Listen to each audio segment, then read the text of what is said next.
지나올 수 있었을까? 20대의 제가 정말 그 좌절의 끝에 있었던 그 경험들을 천천히 치고 올라올 수 있었던 좋은 책들을 여러분과 나누고 싶다는 생각을 하게 되었습니다.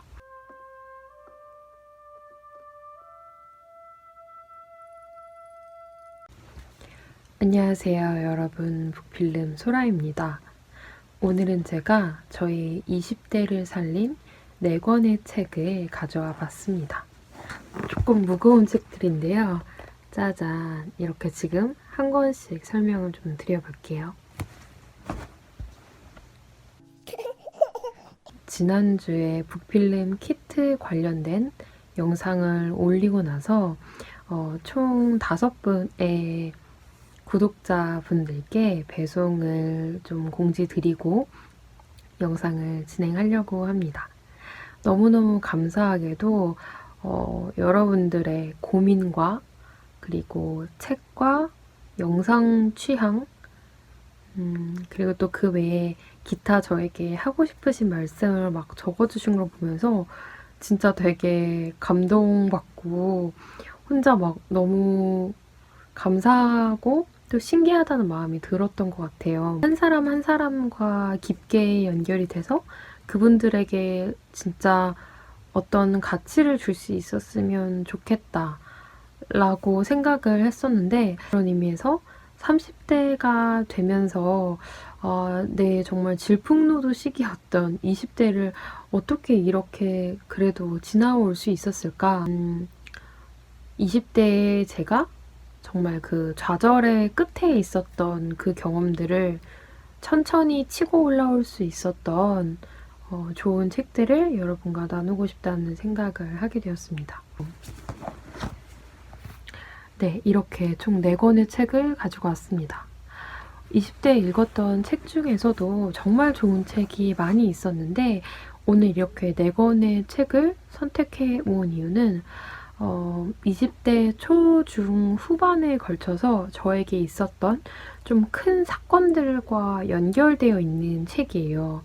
그래서 이 사건들이 꼭 저라는 사람한테만 일어나는 일이라기보다 제 생각엔 한 사람의 인생에 있어서 그 인생 스펙트럼의 어떤 순간에 누구나 겪을 수 있는 일이기도 하고, 특히 정말 이제 막 사회를 경험하고 더 넓은 세상으로 나가기 시작하는 딱 그 20대에 처음 경험하는 것들이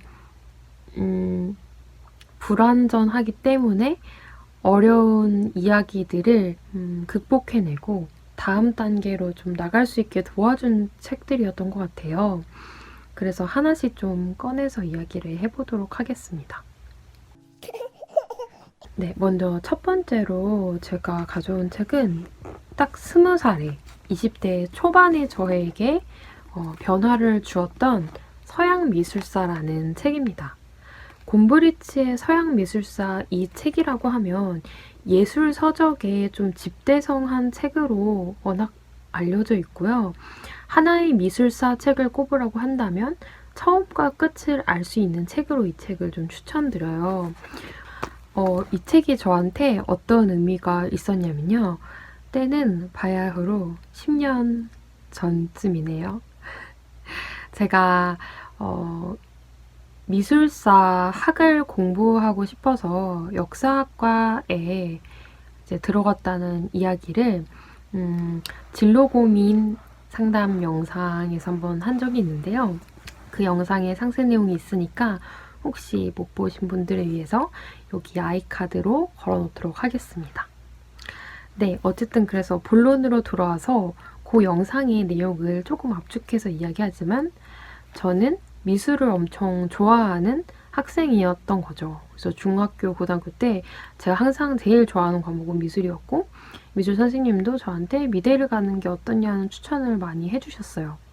근데 뭐 경제적인 부분부터 미래 직업 선택에 관한 문제까지 여러 가지 문제들이 있어서 제가 그 미술 미대라는 길을 택하기는 어렵다는 사실을 받아들이고 그럼 나는 뭘 해야 하지? 라고 진로 고민을 했을 때 제가 미술을 그리는 것만 좋아하는 게 아니라 한 작가들의 이야기를 듣는 걸 좋아했고 또 발굴되지 못했던 그 작가들을 하나의 미술관, 박물관에 기획 전시를 해서 많은 대중과 연결시켜주는 큐레이터라는 직업의 매력을 갖게 됐다라고 이제 이야기를 했던 영상이었어요. 그래서 제가 이제 1년을 딱 마치고 나는 미술을 하고 싶었던 마음이 이제 큐레이팅을 하고 싶었던 마음으로 이어졌던 건데 이 큐레이터가 가지는 속성이 마케터랑 굉장히 비슷하다고 생각을 하게 됐던 거였죠. 그래서 광고 쪽을 복수 전공을 할까를 되게 고민하다가 맨 땅에 헤딩하듯이 그냥 갔는데 교수님 두 분이 앉아 계셨던 기억이 아직도 나는데 교수님이 저한테 물어보시더라고요. 미술사가 공부하고 싶은 거면 그럼 혹시 이 곰브리츠의 서양미술사라는 책을 읽었냐고 물어보시더라고요. 근데 정말 다행히 책을 읽은 지가 얼마 안 됐던 시점이었고 또 너무 흥미롭게 또 읽었던 책이기도 해서 막 밑줄을 그으면서 읽었었는데 너무 자신있게 이제 네 읽었습니다 하고 대답을 했죠. 근데 제가 바로 그 대답을 하자마자 이렇게 이야기하시는 거예요.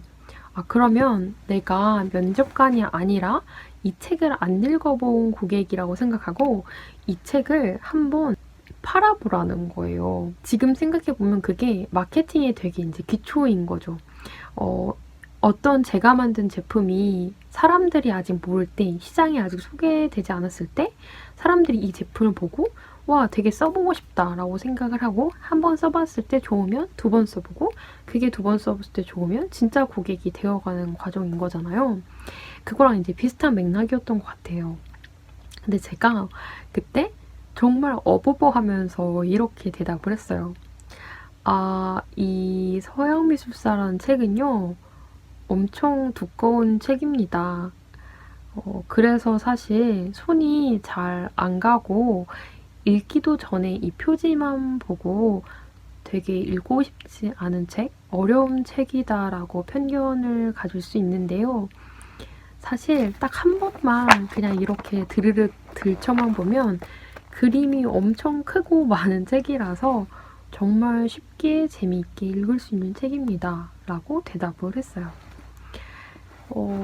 저는 이제 정말 즉흥적으로 그 대답밖에 생각이 안 나서 그렇게 대답을 했는데 제가 대답을 하고 나니까 교수님들이 막 웃으시는 거예요. 그러면서 나는 뭐 고전주의 시대에 어떤 작품이 좋았다. 뭐 르네상스 시대에 어떤 작가의 작품이 있는 책이니까 읽어봐라. 이런 이야기가 나올 줄 알았는데 갑자기 책이 두껍다는 얘기를 하네요? 하고 이제 웃으시더라고요. 그래서 저는 그때 떨어졌나 보다. 엄청 후회를 하면서 나왔어요. 근데 그러고 있다가 합격 발표가 났는데 제가 붙은 거예요. 그래서 너무 감사하고 신기했는데 지금 돌이켜 생각을 해보면 이 책을 읽는 사람의 타겟을 제가 누구로 생각했냐에 따라서 좀 다를 수 있는 접근법이었던 것 같아요.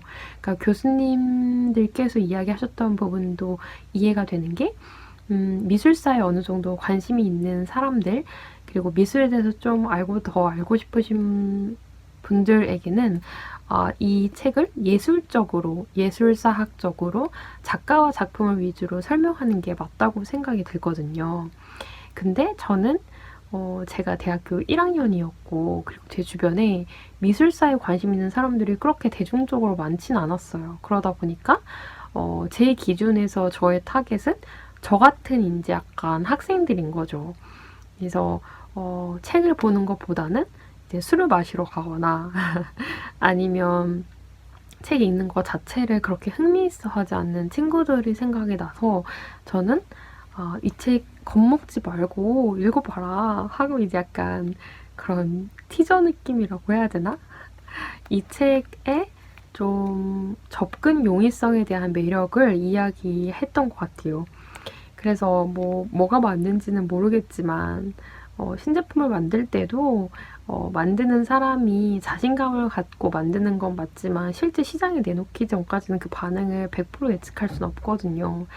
어떤 타겟이 옳았고 어떤 매력을 어필하는 게 옳았나는 정말 딱 오픈해봐야 알 수 있는 것들이기 때문에 그런 부분들을 그냥 좋게 봐주셨던 게 아닌가 하는 생각이 듭니다. 정말 좋은 사례들과 함께 집대성한 책이라서 유익하고요. 그게 아니라 이제 막 예술에 관심을 좀 가져볼까 하는 분들께는 또 우리가 되게 잘 알고 있는 이런 모나리자 같은 작품도 나오고요. 미켈란젤로의 시스티나 성당 그림도 있고요. 실사처럼 되게 구체적으로 이렇게 그림들이 나와 있거든요. 그래서 여러분들께도 추천을 한번 드려보고 싶습니다. 두 번째하고 세 번째 책은요. 제 20대 중반에 영향을 미쳤던 두 책이에요. 바로 이 두 책입니다. 두 권 모두 다 저의 24살, 25살쯤에 제 20대 중반에 읽었던 책인데요. 먼저 이 와일드라는 책은 퍼시픽 크레스트 트레일이라는 산맥을 도보 여행한 한 여자의 이야기입니다. 이 작가가요. 이 책을 처음 출판하고 이래 스타덤에 오르면서 아마존 베스트셀러로 출간하자마자 올라왔던 책이었고 또 오프라 윈프리가 이끄는 오프라 윈프리 북클럽 책으로도 선정이 되었던 책으로 알려져 있습니다. 그리고 책이 나오고 나서 이 책 실화를 바탕으로 한 영화도 개봉이 됐었거든요. 그래서 저는 이제 그 당시에 책도 읽고 영화도 봤었는데 영화는 생각보다 좋진 않았어요. 이제 왜냐면 어떤 자극적인 장면들을 좀 영상으로 보여주다 보니까 그게 사실 좀 메인인 이야기라기보다 이 정말 4,285km라는 도보를 걸으면서 느꼈던 이 사람의 사색이 좀 잘 안 담기는 느낌이더라고요. 그래서 영화는 저는 개인적으로는 책이 훨씬 더 좋아서 책으로 보시는 걸 추천드리고 혹시 책을 보고 좋으셨다면 영화까지 보시는 것도 좋을 것 같습니다. 퍼시픽 크레스트 트레일이 어느 곳을 이야기하냐면요. 우리가 보통 걸어다니는 이런 평평한 땅이 아니라 지금 이렇게 보이시는 것처럼 여기가 멕시코고 저기 위에가 캐나다예요. 중간에는 그래서 미국의 주들이 여러 개가 걸쳐 있는데 이렇게 종횡하는 산맥입니다. 그래서 이 산맥이 아주 험하고 또 높은 그런 지대로 알려져 있어요. 그런데 이곳을 걸어가겠다라는 한 여자의 이야기인 거죠. 오프라 윈프리가 이 책 추천사를 어떻게 썼냐면요. 놀랍도록 자극이 되는 책. 당신이 용기가 없다고 생각하는 그 순간 용기를 내도록 이끈다 라고 썼습니다. 저는 이 책을 언제 왜 읽게 됐냐. 제가 정말 갑작스럽게 오른쪽 팔 근육을 잘 쓰지를 못하게 됐어요. 그래서 신경치료도 받고 그 치료가 끝나도 통증이 계속돼서 1년 동안 주 2회 2시간씩 재활을 하면서 정말 조금씩 몸이 회복돼서 지금은 정상적인 생활을 하고 있는데요. 지금도 좀 팔 쪽에 무리가 오거나 제가 자세가 안 좋으면 바로 좀 저리거나 이렇게 딱딱하게 굳어버릴 것 같은 그런 느낌이 들 때가 있는데 그게 약간 휴유증 같은 거 같더라고요. 그래서 그럴 때는 다시 조심하면서 몸 관리를 하는 패턴을 반복하고 있습니다. 그때 제가 재활운동을 갔는데 선생님이 저한테 이런 말씀을 해준 적 있어요. 거기가 이제 운동으로 다친 운동선수들이 되게 많이 오는 재활병원이었는데 그 재활병원 선생님 중에 저의 치료를 이제 전담해 주시던 선생님이 계셨는데 선생님이 저한테 표정이 너무 어둡다는 거예요. 그러면서 저한테 이렇게 얘기하더라고요. 보통 사람의 표정이 정말 안 좋을 때는 3가지의 이유가 있대요. 이 중에 하나는 꼭 있다는 거예요. 첫 번째, 집안 문제가 있거나 집에 어떤 일이 있거나 두 번째, 이성 문제가 있거나 뭐 연애 같은 걸 얘기하는 거겠죠? 그리고 세 번째가 건강 문제가 있거나 라고 이야기하시는 거예요. 근데 너무 재미있었던 게 제가 그 당시에 이 3가지 문제를 다 겪고 있을 때였어요. 제가 가지고 있던 여러 문제들이 한꺼번에 수면 위로 이렇게 올라왔던 시기였는데요. 그 시간 동안 저와 저를 둘러싼 환경, 그리고 그 안에서 과거의 저와 현재의 저, 그리고 미래의 내가 되고 싶은 저의 모습 사이에서 엄청난 갈등과 고민을 했던 시기였던 것 같아요. 그 시간 동안 제가 도움을 구하거나 어려움을 이야기할 수 있는 사람이 너무 없어서 심리 상담을 받기도 했었는데, 그때 심리 상담을 받고 어느 정도 제가 어떻게 살아야 하는지, 그리고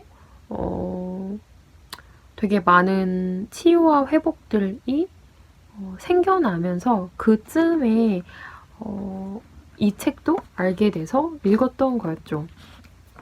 재미있게도 이 책에 나오는 작가이자 여자 주인공 자신의 삶이 20대 초반에 자기가 원했던 게 아니지만 겪어야만 했던 어려운 일들 틈에서 벗어나고 싶어 했던 이야기가 나와요. 어떻게 이야기하면 벗어나고 싶다기보다 이미 그러한 현실에 압도되어서 삶의 끝까지 가봤었고 그 삶으로부터 청산하고 나오고 싶지만 어떻게 해야 할지를 모르는 한 여자의 이야기였거든요. 근데 그 사람이 이제 선택했던 게 도보였던 거죠. 엄청난 성취감을 위해서 이렇게 위험한 지역을 여자 혼자 걷겠다라고 다짐한 것 같아 보이진 않았고, 정말 살고 싶어서 하루하루씩 그저 걸으면서 그걸 살 용기를 내보고 싶어서 떠난 하나의 여정 같아 보였어요. 이 책에 어떤 구절이 있었냐면요. 지금까지 여행을 하며 이런 단조로움이 찾아오지 않은 날은 없었다. 그렇게 되면 무엇이든 머릿속에 남는 생각은 육체적으로 가장 어려운 일뿐이었다. 그렇게 하면 고통스럽지만 어떤 면으로는 이겨낼 수 있는 힘이 되었다. 나는 내 발걸음을 세웠다. 100번이 되면 다시 처음부터 시작했다. 그렇게 100번을 세고 다시 처음으로 돌아오면 마치 작은 일 하나를 이루어낸 기분이었다. 그러다가 100이라는 숫자도 너무 힘이 들면 그 숫자를 50으로, 25로, 그리고 10으로 줄여갔다. 와, 저는 이 문단이 정말 얼마나 공감이 갔는지 몰라요. 이렇게 생각했어요, 그 당시에. 당장 1년 앞만 생각해도 진짜 제 현실 앞이 안 보이는 거예요. 그래서, 한 달 앞을 생각을 했어요. 근데 한 달도 그려지지가 않는 거예요. 그래서 다시 일주일 앞. 그것도 힘들면 하루씩. 그렇게 마주했던 제 모습이 되게 생각이 났었거든요. 그리고 그렇게 그 시간을 보냈었던 힘이 지금 저의 30대를 지탱하는 되게 큰 정체성이자 힘이 된 것 같아요. 지난 영상에서도 이런 얘기를 한번 했었는데, 모든 결핍은 어떠한 면에서 성장의 요건이 될 수 있다고 생각해요. 그래서 저는 그 당시에 제가 이렇게 하루씩 끊어서 생활을 하는 삶, 당장 1년 앞은 내가 정말 알 수 없고 두렵기만 하고 아무것도 좋아질 것 같지가 않아 보였지만 미래에 대한 절대적인 긍정도 또 절대적인 부정도 하지 않으면서 오늘 하루씩 최선을 다해보려는 삶에 만족하고 감사하려는 연습을 했던 것 같아요. 그 순간들이 쌓이니까 이게 어느 순간 한 달 앞이 그려지고 1년 앞이 그려지고 이렇게 차츰차츰 회복이 왔던 것 같아요. 이 작가도 정신적으로 어려운 일들을 감당할 수 없이 겪으면서 그것들이 자기의 삶을 더 이상 해치는 거를 막을 수가 없어서 어떻게 보면 되려 육체적인 고통을 선택한 거잖아요. 그러니까 걸으면서 삶의 어떤 한 사람이 겪을 수 있는 인내의 한계까지 걷는 거잖아요. 이렇게 막 4,000km, 5,000km 걷는다는 거는. 그러면 당연히 육체가 힘들고 막 발톱이 나가고 이런 장면들도 영화에 나오는데 그 정도까지 나를 밀어붙이면서 한계를 시험한다는 거는 그 경지까지 왔을 때 오히려 정신은 맑아지고 육체의 고통만 남았다. 그리고 다시 100번이 안 되면 10번, 10번이 안 되면 더 적은 단위로 다시 걸음을 옮겼다는 이야기로 저는 들렸어요. 그래서 이 책이 정말 어떤 좌절의 끝에 있다고 생각할 때 읽어보시면 좋을 것 같은 책으로 추천드리고 싶었습니다.